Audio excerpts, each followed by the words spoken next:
তো বন্ধুরা দেখো, আমাদের বাড়ি আমার বোন বেড়াতে আসছে, আমার বড় বোন। তো বড় বোন থাকে আমার পাশেই থাকে। আমি কাতারে আছি, বড় বোন বাসায় কাজ করে, খাদ্যামার কাজ করে। তো কেমন আছো আপু তুমি?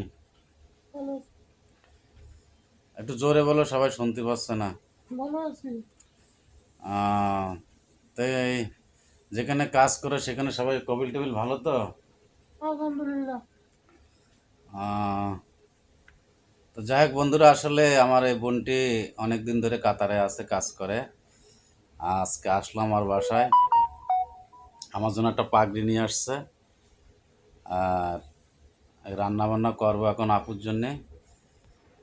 তো আপুর দুলাভাই অবশ্য নেই, যদি কেউ থাকেন, ডিভোর্স হয়ে গেছে, যদি কেউ থাকেন অবশ্যই আমাকে নক